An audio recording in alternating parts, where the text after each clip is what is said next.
Hello guys, so hello Cancer, welcome dito sa aking channel, Kapalaran 888 Cancer. Alamin natin kung anong messages, vibration, gabay, energy para sa lahat. Ito ay general reading, so tingnan natin Cancer.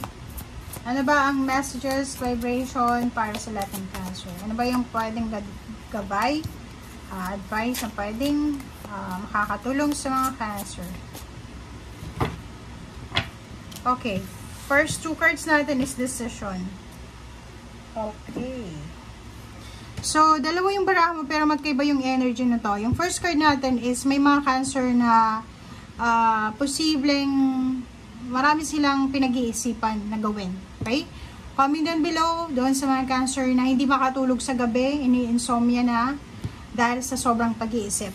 Okay? Isang desisyon ang posibleng gagawin mo, hindi ka mapakali sa ganyang kung ano man na gusto mo na yan. And gracefully aging, nakikita ko share dito na isang desisyon ang posibleng gagawin mo, lalo na sa mga medyo may edad na 50 years old above na Cancer. Siguro nagsisimula na kayong mag-diet or maging extra careful sa mga kinakain nyo or sa mga ginagawa nyo. So kung ano yung mga dapat gawin since medyo mature na kayo. Okay?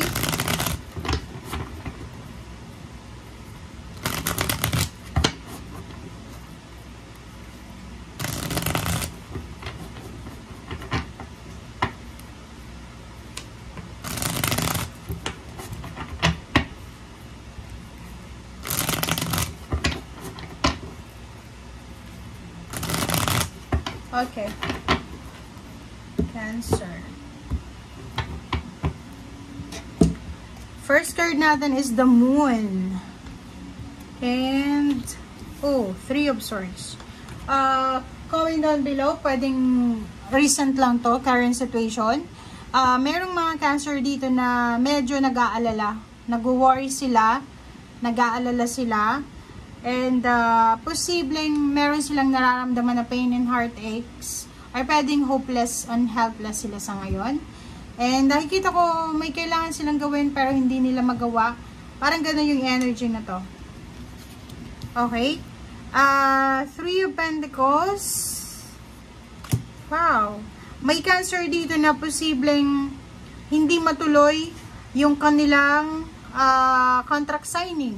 Pwedeng may Cancer dito hindi matuloy yung kanilang business plan. Parang ganon. May Cancer dito pwedeng hindi matuloy yung kanilang mga plano para sa pera or sa negosyo or sa pagre-relocate or sa pagpapatayo ng bahay.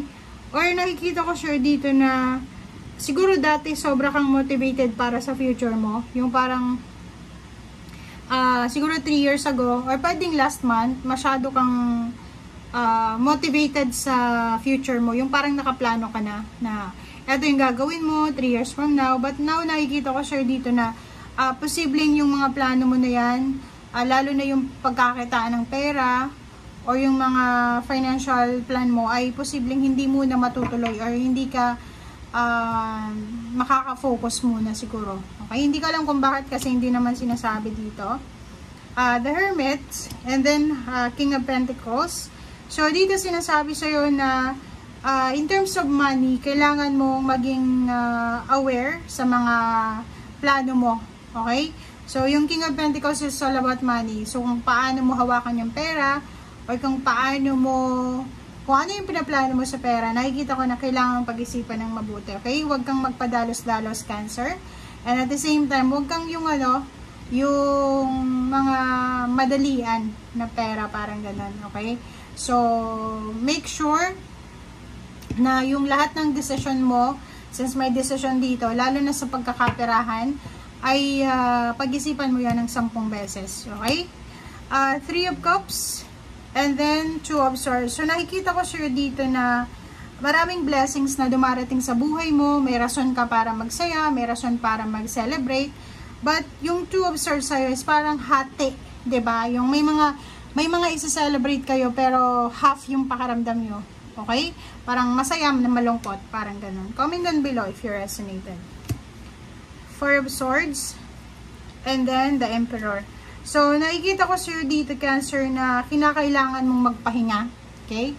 Kinakailangan mong magpahinga, kinakailangan mong mas tatagan yung iyong communication or foundation or connection sa ating Panginoon, lalo na kay Virgin Mary. Nakikita ko sir dito na kinakailangan mong mag-pray. Okay? Kailangan mong maging matatag. Kailangan mo yung foundation mo, yung connection mo sa ating Panginoon ay sobrang tatag na walang sino man ang pwedeng makapag-tempt sa'yo. Okay? The Emperor card is 44 siya. So, kung makita mo is about stability. Yun ang kailangan mo sa ngayon, ha? Kasi parang nakikita ko, nawawalan ka ng pag-asa, nawawalan ka ng focus, nawawalan ka ng interest. Dito sinasabi na ibalik mo yung saya mo, yung sigla, ibalik mo yung pagiging makadiyos, parang ganon. Ibalik mo yung confidence mo, ibalik mo yung parang, anong tawag dito? Yung pagiging positive, yung pagiging, alam mo yun, minsan kasi, may mga pagkakataon sa buhay mo na sobrang proud ka sa sarili mo, sa pamilya mo, or sa mga success mo. And siguro this one, sa message na to, hindi ka masyadong proud kasi hindi ka sigurado eh. Parang iniisip mo na hindi ka sigurado sa kung ano yung mangyayari sa mga susunod. Okay?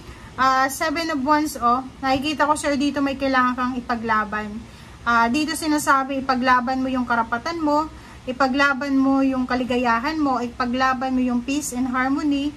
And nakikita ko, meron ka ditong kailangan na labanan. And 9 of Swords. Pwedeng may involved na kaso, or pwedeng may involved na judge, or pwedeng may involved na police, parang ganun. So, comment down below if you resonated.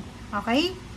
Queen of Pentacles, diba? So, nakikita ko sa'yo dito, Cancer, na pwedeng yung iba sa inyo, yun nga sabi ko kung yung iba makaresonate, pero yung iba, guidance to sa inyo. Yung iba pwedeng namumroblema sa pera, kailangan nila ng malaking halagang pera, or namumroblema sila na baka, or nag-worry sila na baka maubos yung pera nila, maubos yung ipon nila, hindi maging maganda yung financial, parang ganun. Kasi yun yung energy mo dito, 3 of Swords, tsaka the Moon. So, parang nag-aalala ka sa future mo, which is dati hindi mo naman iniisip ito. So, nakikita ko yung The Tower dito, kailangan mong labanan itong distraction na to na pinagdadaanan mo sa ngayon. Okay? Ibalik mo yung saya, ibalik mo yung confidence, ibalik mo yung ligaya, yung tiwala sa Panginoon sa sarili mo.